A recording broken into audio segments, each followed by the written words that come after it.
Good afternoon, everybody. Thank you so much for coming. And thank you to Boles Funeral Home for putting on this lovely lunch and learn. And Cathy Haynes is going to be giving us a presentation. We are live streaming this on our YouTube channel. So if there's something that you miss, you can go back to our YouTube channel and actually watch this presentation over. Or you can share it with somebody that hasn't come today. And don't worry, none of you are on camera while you're eating your lunch. This is just going to be Cathy talking. So thank you so very much for coming, and here's Cathy Haynes now. Thank you so much. We love coming here. It's always so light and cheerful, and we bring food when we come. So it should be a good day. And so today's Lunch and Learn on the benefits of pre-planning is exactly that. We bring lunch. We tell you all the things we know about planning a funeral, and then you're out to finish the rest of your day. So the format for today is I'm going to tell you some things that I think are important, or that we at the funeral home think are important for you to know, and then leave plenty of room, plenty of space at the end for you to ask questions. So while I'm talking, be thinking about what your most burning question is. What do you want to not leave here without knowing? So, as she said, my name is Cathy Haynes. I've been with Boles Funeral Home for about 15 years. At the funeral home, we wear all kinds of hats. So, I do have a funeral director's license through the state of North Carolina. But mostly what I do is I help people pre-plan. So, I am an advanced planning counselor. I also officiate funeral services for those folks who want to have a service but do not currently have a church or have a pastor. So I also do that. We have Emily here. She'll be taking pictures about our event. She wears many hats as well. And one of our other staff members, Sonia Black, is sitting at the back. So you have somebody all around you. So the three things for today that I usually talk about first are, when you're thinking about pre-planning and you're talking about it at home and trying to decide what you want to do, because sometimes spouses don't agree. One wants to be cremated, one wants to be buried. So when you make an appointment with us and come and sit down to document your wishes, which is no cost, no obligation to you, we want to help you help your family to know what to do when the time comes. The first thing we do is gather vital statistics. That's not your blood pressure and your heart rate. That's the information that is needed for a North Carolina death certificate, where you were born, mom and dad's name, what you did for a living, social security number, date of birth, all those kinds of things. Once we do that, second thing, if you have chosen cremation, we talk about the legal ramifications of cremation in North Carolina. I will come back to that in just a few minutes because there's a lot more to talk about there. And then the third thing, before you leave your no cost, no obligation appointment, usually with me, you will know what the costs are associated with your wishes. So every time I do one of these, the question I get, somebody says, okay, how much does it cost to be cremated? Well, your cost might be different than your cost, because you chose different things. And that's why we encourage you to come and talk about what you really, really want, and let us cost it and price it that way. So our format today is really informal, and you won't want to hear me talk for 20 minutes or so nonstop. So if you have a question, just raise your hand, stop me, hey, you works really well, and we'll address those as we go along. But as we're thinking about pre-planning, I want to tell you, and I won't tell a lot of stories, but I do want to tell one story. So, like I said, I've been doing this about 15 years. And I kept saying to my mom, you need to do this. Mom, you need to plan your funeral. And her answer to me was, I have you. You can just do everything. I don't need to plan. I don't need to talk about it. I don't want to talk about it. Now, my mom has lived since 1955 next to the cemetery where she's going to be buried. So I already know, and both my dad and her second husband are buried in the same cemetery that she can see or could see from her kitchen window.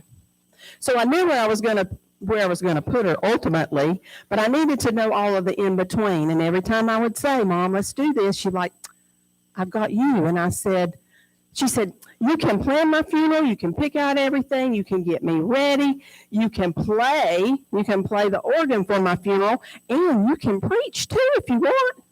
Like, on that day, I really just want to be the daughter. And we dropped it and went on to talk about something else. So finally, a few years ago, she agreed. We did everything. She came. She said, now I want what everybody else gets. I don't want you to bring it to my house. I want to come. I want to pick out everything. And then I want you to write it all down. Okay, done. We did that. And when we were done, she looked at me and she said, now I don't want to hear another word about it. I said, okay, done. A couple of years passed. Mom passed in September of last year. And the thing that really surprised me was one of the directors that was helping us navigate all of that. I had written extensive notes about what she said, what to do about her hair, what to do about her DVD, what to do about flowers, when she wanted to be buried as opposed to visitation. And that director said, Cathy, there's this, and this in your notes. I did not remember one thing about that. I wrote down everything she said. So I do this every day, but even I, in my exhaustion from her short illness to the time it was time to do a funeral, I did not remember all the things that were in that file. So it's easy for that to pass you by. So what I tell families is when your kids come home for the holiday, tell them what your wishes are. And you know what they're going to say. Mom, you're going to live to be 125, and we don't want to talk about it today. Okay. Next time they come home, tell them again. And by the next time they come home and they say, do we have to talk about this now? So the next time they come, on the third time, hopefully you will give them a folder and says, okay, it's all planned, here it is, and all you have to do is call Boles Funeral Home, and we'll take care of it. How many know whether they want to be buried or cremated? And let me go back. That's wonderful. Let me go back and say, you can be cremated and be buried. I should say casketed burial. So at least you know. And how many of you have told someone that that's what you want? Very good. Very good. That's really important. So I need for you to think about going one step further and write that down. I think that's really important too, because when someone doesn't want to hear it, and then you do pass away, they're looking in all of your important papers. Okay, now what do we got to do? Now what's next? Questions to this point? Let me just take a breath. That's a lot of stuff. Okay. I do want, before I open to questions, I do want to touch on a few things. One, we have an open door policy, and we do own our own crematory, since a good majority of you did say that you were interested in cremation. We have an open door policy, and Emily tries to do a crematory tour about once a quarter, where she takes you through the process. You go through the facility, you see where you or your loved one will be taken, what happens to you, and how all of that works. Now, there are no deceased persons present, but it is an open door policy for you to be able to see our facility and see how dignified it really is and how that kind of works, and then what happens after that. So I would encourage you, if you see her advertise that, or just call the funeral home and say, hey, when's your next tour? And Emily will let you know when that's going to be. The second is I have a lot of folks who are interested in donating their body. Now, this is not the heart on your driver's license that says I'm an organ donor. This is a full body, what we call an anatomical donation. So a lot of people choose that because there's something that has happened in their family that's near and dear to their heart, and they want their body to be used for research. And that is a wonderful thing and a wonderful gift. But there are those that choose that because they think that it's free. And it is not free. It is free for the school that you choose, and there are 5 close in good proximity that we can get you to. But do take body for donation to be used for research. But there is a cost. The school doesn't charge, but the funeral home does charge because there's paperwork that has to be done, death certificates and that kind of thing to get you to that point. The other thing I always encourage is if that is something that you're interested in, the anatomical donation, is that you also need a plan B, because you might be in good shape for a body donation today, but 20 years from now, you might have some things that preclude you from being able to do that. So you need a plan B. So I generally have my folks sign a cremation authorization with us so that if the school of your choice will not accept you for whatever reason, then we already have plan B in place to make that happen. Questions about that?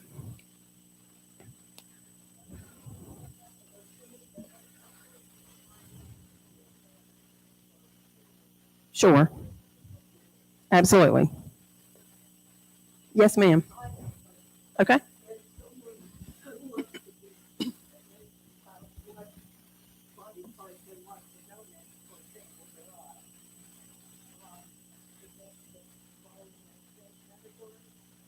No, ma'am. That's organ donation. That's the heart on your driver's license. Her question was, if she has a specific part of her body that she wants to donate, does that fall under what I just talked about? And it does not. That is organ donation. That is the heart on your driver's license. It says, I want to be an organ donor. Now, that's kind of tricky. So if you have that, if you've told them at the DMV that you want to be an organ donor, that donation and that determination is done before we ever get involved. So when they call us, and you're going to have died in a facility like a hospital. If you're in a nursing facility, probably not going to happen. If you're at home on hospice, probably not going to happen, because the time frame is so small as far as how long you're viable, that a lot of times it doesn't take place. So don't want you to be, of course, it is a wonderful thing to be able to do that. Okay, anybody else? Yes, sir.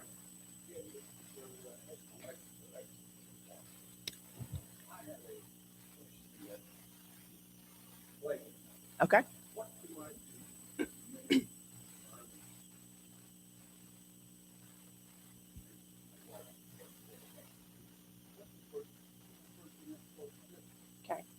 His question is, what is the first thing that he does if he learns that or realizes that his wife has passed away?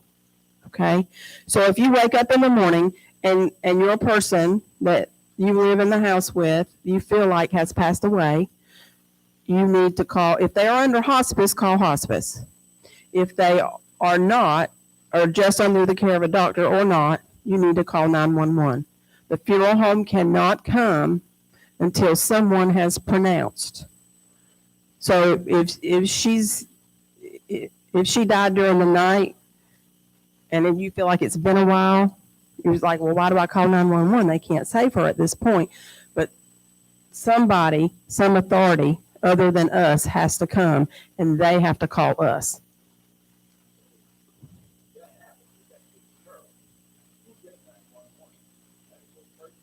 They're going to send both. They're going to send law enforcement, and probably, if you think she's deceased, they probably, I don't know, Emily, they probably won't. They send both. She says they send both, law enforcement and EMS, and they will determine that she's no longer here.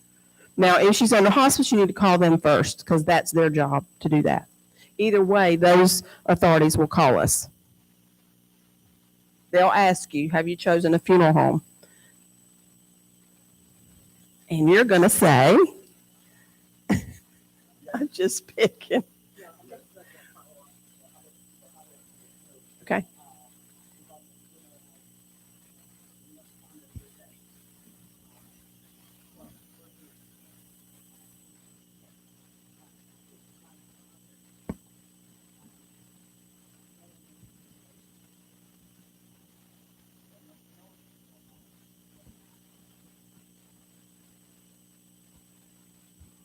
her question is, if she said it's a time of duress and the authorities that come say, have you chosen a funeral home? And you haven't, and you don't know. And so what do you do then? They'll give you a minute or two. They'll give you to call family to kind of try to get your thoughts together. And then they'll make a call.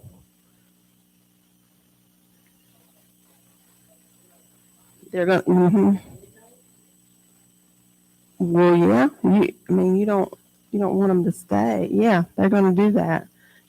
You're going to need to know where they're going, because they're not going to they don't go to the morgue. People will say, well, don't you just take them to the morgue? First Health does not do that unless you die with them. Okay.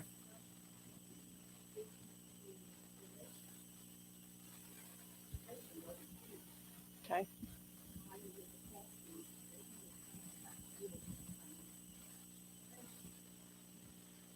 She says if the relations that she needs to check with are overseas, and it takes a minute or two, then what?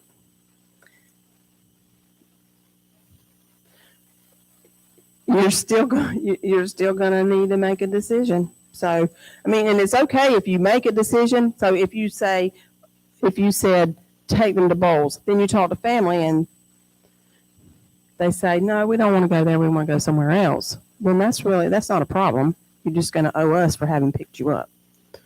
To help, because you've got family overseas. Is that where we're going with that? Okay. Yes, ma'am.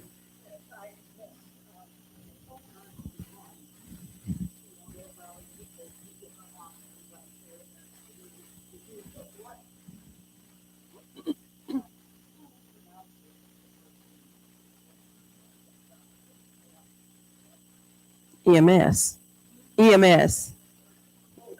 She said, who pronounces? When you call 911, who does the pronouncing that a person is deceased? And that's going to be the paramedic that comes. No, we do not operate under a coroner system in this county. We do not operate under a coroner system in this county. We do medical examiner. So when they have determined that you are deceased, hang on, I'll get to you. I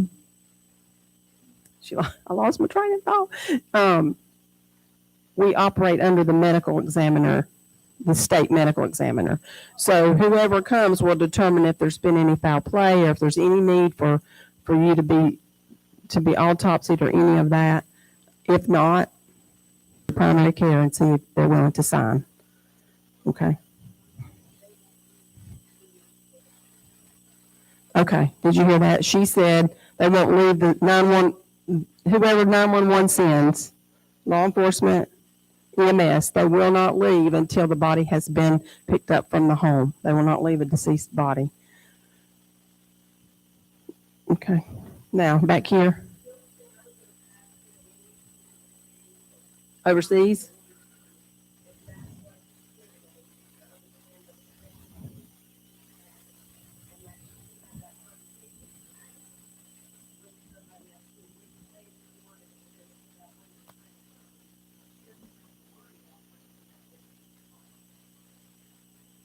Right. And to that, let me add, pre-planning does not necessarily mean prepaying.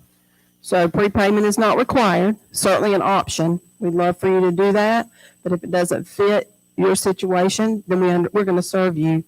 A lot of people come in, they give the information, document all their wishes, and then we file that away to which time we need it.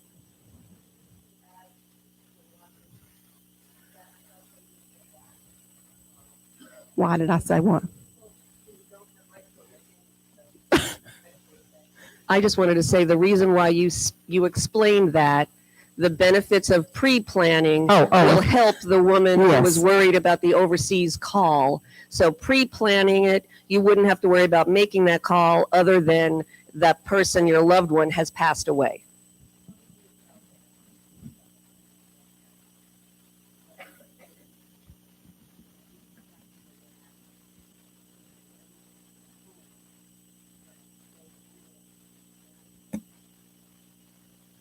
Right.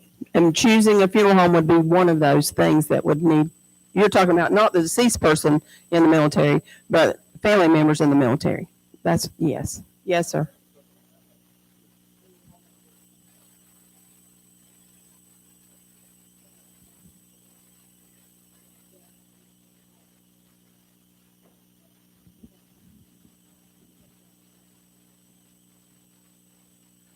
Right. And law enforcement will, if you have a school shooting, they're going to facilitate all of that. Okay. They're not going to leave the school with those deceased people left there.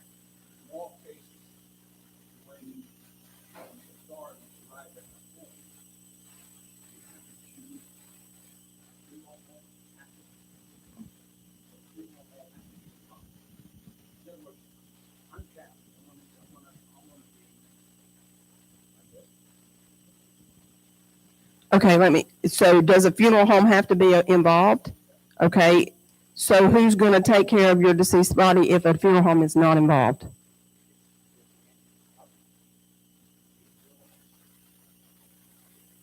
I mean, if your body's going to be donated, so your family member's going to make the call to the medical school, give them all the information, do all of that.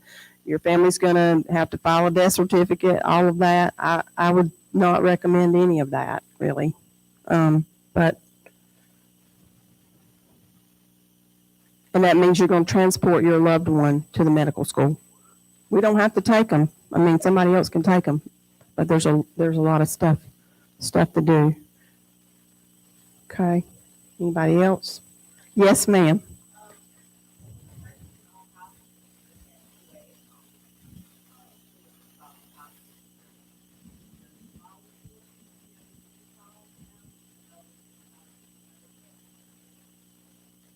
Did you hear what she said?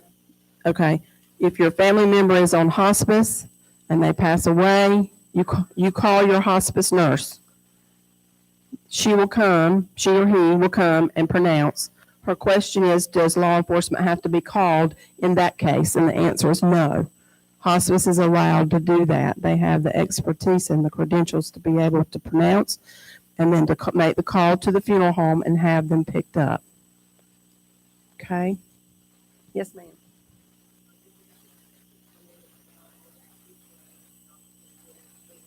That's right.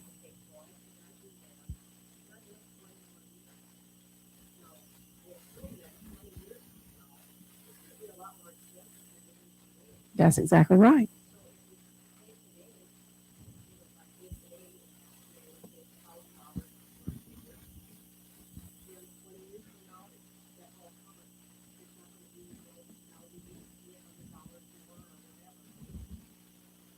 Sort of, right. You're sort of right. So okay. So you decide that you want to document your wishes and you want to pay. Oh, I forgot again. She said if she comes in and does her documents her wishes, but she doesn't pay, and today it's $1,000, and 20 years from now it's not going to be $1,000. I said that is correct. So she said, so if I pay now, is it all taken care of and no more money is due? That is somewhat correct. So here's how that works. If you decide you want to prepay, there are 3 sections on the contract.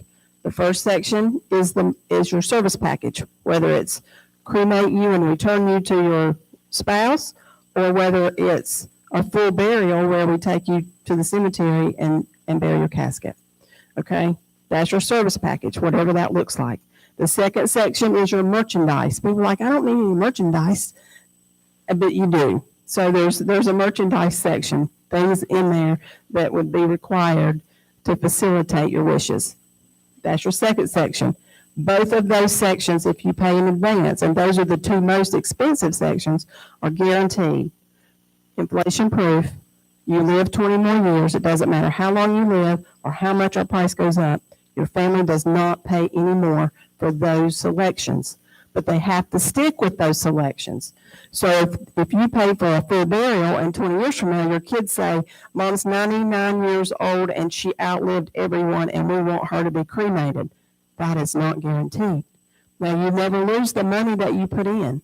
So there's money there to pay for that cremation, but it's going to be at the 20-year from now price. It's going to be whatever the market is that day. Now, that third section, we call them cash advance items in our funeral home.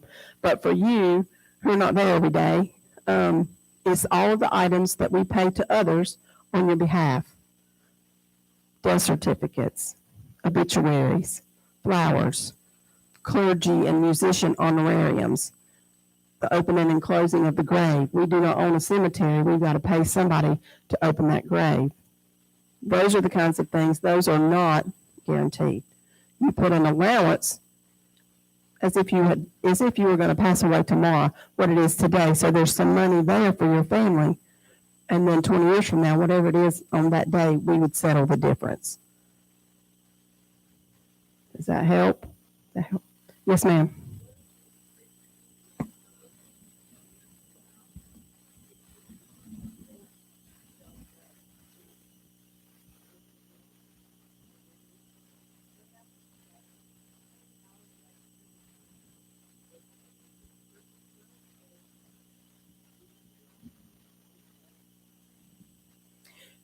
Her question is 15 years, if she does prepay and 15 years from now, Boles sells to some conglomerate, what happens to her money?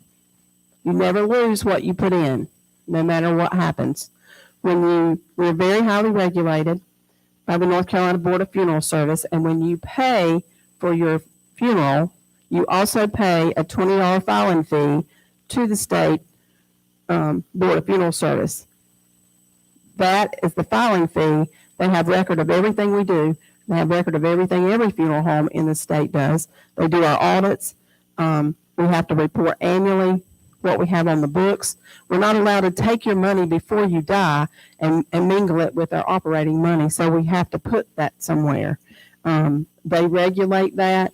So to answer your question, if that happens, you would get notified by the state board that says, Boles Funeral Home has been purchased or been shut down for something they did or decided that they're no longer going to be in business.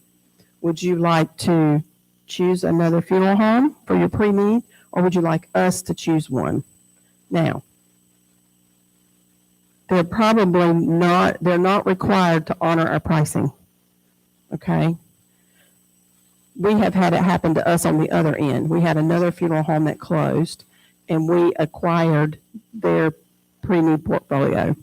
And we tried over time to come as close to that, because it's not the consumer's fault, that all of that took place.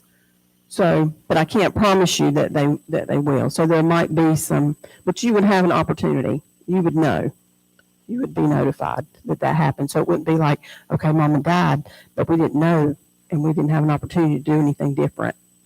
Does that make sense? Okay. Clear as mud, maybe. Okay. Okay, let me see. Yes, ma'am.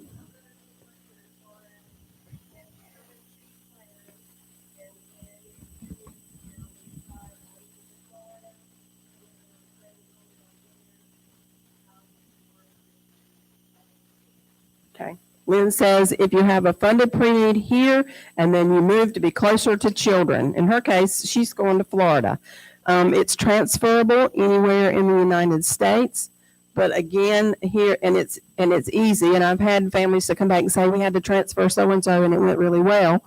Your family doesn't have to do anything except Lynn passed away in Florida. Her family says Mom has a funded plan with Boles in Southern Pines, and give them the contact information, and then we will work with them to get that money transferred to there. We keep none of it at all. We ask for a death certificate and a bill, and then we will pay those funds out. Now, in most cases, wherever you go, they're probably not going to honor our price as we would not honor their price. So you may owe a little bit. So if they use all of it, it all goes. If they don't use all of it, then that money is refunded to the estate of. And that's a statute. So there's not anything we can do about that. And while we're talking about that, let me give you one more example. Mom has has a fully funded burial plan. And like I said a while ago, when the kids come in and say, Mom doesn't need that, we're going to change to cremation. Well, there's money left over. And in the kids' mind, they're like, we just found some money. Not necessarily so. Can't pay that to them. Doesn't matter even if they paid for the pre-need in the beginning. That money goes to the estate of, if it's $1,000 or more, it goes to the estate of that deceased person. So again, you never lose what you put in, but that's not a way for them to have a party, let's say. How are we doing on time, Lynn? Okay. Okay, everybody get their burning questions answered? Anything we didn't talk about you thought we should have? Yes, ma'am.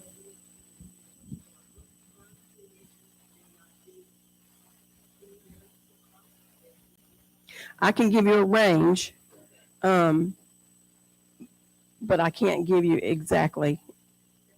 Okay, so if you, okay, no idea at all. She said, could I give some cost, because she has no idea what she's looking at. I can't give you an exact cost, but I will give you a range. So if you're going to do cremation with no service, that means we pick you up, we do your cremation, file your death certificates, and return your remains to family or a designated person. You're looking at $2,950 to $3,200, give or take. Okay? If you're talking about cremation with service of any kind that we would be involved with or help you with, then you're going to start at the upwards of $4,000 to $5,000 or $5,200, kind of depending. Because there are lots, there's no typical way to honor a person's life. There's no traditional really anymore. You can do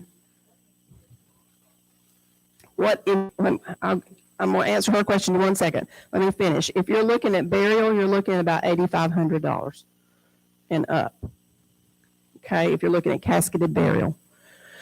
And then her question was, what influences the cost? Well, that is really above my pay grade. However, they give me the price and I just pass that along. But if you think about, are you asking what influences the cost within cremation or the differences between cremation and burial? The range. Okay, so you might need 5 death certificates and she might need 15. They're $10 each. You might choose a black plastic box, which is $35, and she might choose a decorative urn that's $300. You might have no obituaries and somebody else has 5 in the paper charges. The law also requires that you be placed in a container to be cremated. The most basic thing that satisfies that requirement is a cardboard box that is at the lowest range of the cost spectrum, but it satisfies the state's requirement. But you also have an option to choose a cremation casket that's several $1,000s. So there, your direct cremation, went from $2,900 and change to $4,000. So those are the kinds of things that will affect your choices. Okay. Yes, ma'am. Her question is, can she provide her own urn? And absolutely you can. Okay. You do not have to purchase something from us. We've used everything from a Folgers coffee can to a glass mason jar to a Harley-Davidson gas tank. So if it has a hole in it that we can get ashes in, you can use it. Okay. All right. Yes, sir. You're fine.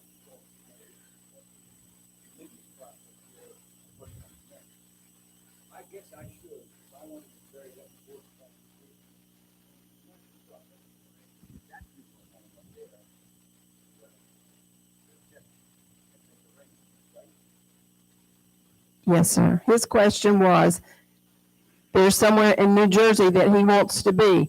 So he said, do I need to talk to the funeral home there to do some plans with them? And absolutely that you should. Yes, we can get you there, but there are multiple ways to do that. So I would encourage you to talk to them in New Jersey and then come talk to us so we can, because typically if you're going to do casketed shipping of remains, you're going to pay 2 funeral homes, which is the most expensive way to do that. Cremation in a cardboard box. Oh, if you're going to be cremated, but you want to go to New Jersey, we can get you there. And that's like you don't want to be shipped your whole body to New Jersey. Oh, well, you didn't say that. See, I just.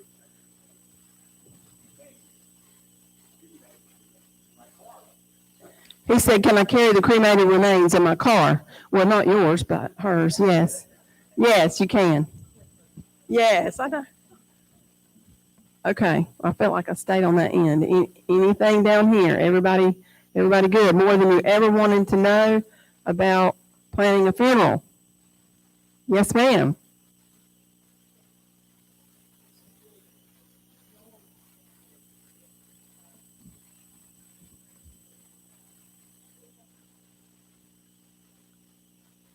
Okay, that's open-ended. So her question is, if there's no one in the family to pick up those ashes and get them where they need to be.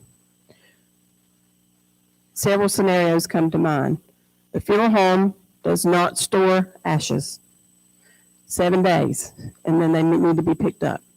If you have a place that you want them to go, you need to designate somebody, like attorney or neighbor or somebody. Or if you have a specific cemetery, a lot of people have family plots in a different state, we can mail you. The U.S. Postal Service is the only carrier that will handle cremated remains. I've been in the 15 years, I don't think they've ever lost anybody, and that's amazing. Oh, well, there's that. Well, then I didn't get to that. Yes, ma'am. You can't, but you need to document that. Otherwise, we're not able. We just don't take people who haven't been picked up and go scatter them. That has to be a documented wish of yours to be able to do that. Okay. All right. She said, could she just we open the door and she goes to the wind? And the answer is really no, but there's a way to get her be scattered.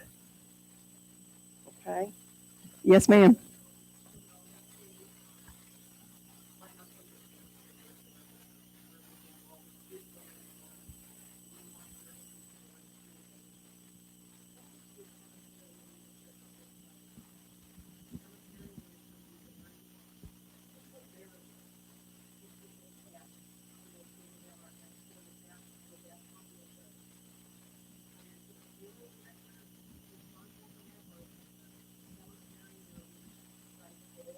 It depends on the cemetery. If you there are certain cemeteries you choose, they will handle that. There are certain cemeteries that won't. We have to get you there. So that would all be factored into where you choose would be factored into your cost. Okay? All right. Did you hear what she said? Did everybody hear what she said? Okay. Her question was, when one of them passes away, who is responsible for putting them in the ground? Cremated, right? Cremated remains in the ground. And I said that depends on the cemetery that you choose. Some cemeteries do their own. Some cemeteries do not. Like if you do a church cemetery, they're not going to do that for you, most likely. They're going to expect that all be done. She's saying that they were cremated, okay, and then what happens as far as whose responsibility is it to get him in the ground if they have plots? And I said it depends on the cemetery. So, for example, let me help you. So, for example, if you choose Pine Lawn, wonderful place, beautiful place, they will handle all of that. They will open the grave or the niche or whatever you've paid for, whatever you've chosen. They will open and close that. because you will have already contracted with them to do so. If you go to Bethesda, the cemetery committee out there is not going to go open your grave. Then you're going to pay us to go open that grave, unless you got a family member that wants to do that. So see, the cemetery is kind of it's a different thing, which is why you kind of need to talk about it. You need to document who's going to do what and at what cost.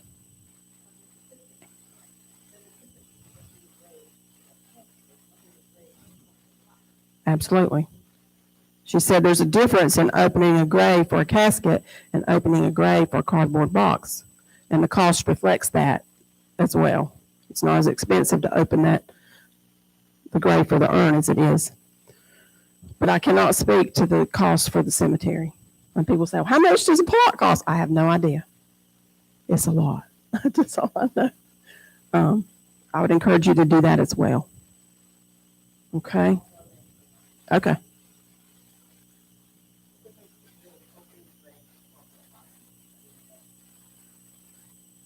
Okay, what's the question? What's the difference?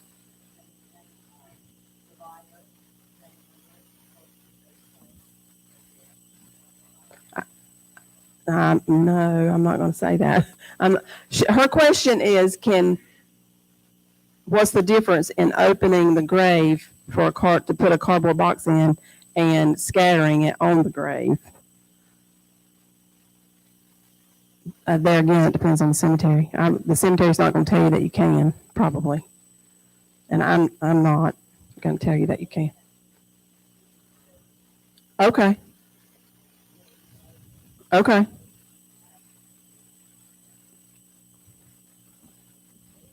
Okay. Then why would you want to be scattered? Okay. Okay. She says they already have plots. They already have stones. All that's lacking is the date of death. And so she's considering being scattered. That's a question for the cemetery. I don't know.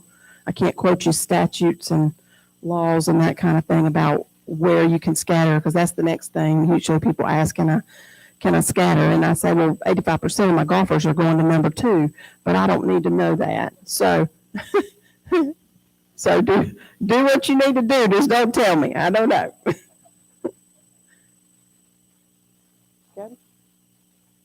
Okay. I think so. And if not, you have my card, you have my cell, you have my work number. Just give me a call and we'll talk individually about what your needs are. If you have things that you want to talk about that,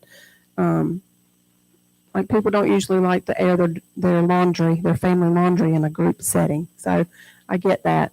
So at the funeral home, what's in the funeral home stays in the funeral home. So come on by and see us. Yes, ma'am. We work by appointment. Oh, and the second Wednesday morning at 9:00 at Biscuitville, I meet there. Some people have a phobia of funeral homes, so I'll buy you breakfast if you come. Second Wednesday morning at 9 a.m. There's no presentation. We just sit in the booths and eat a biscuit and have some coffee and talk about the problems of the world, which is pre-planning your final wishes. Thank you all so much.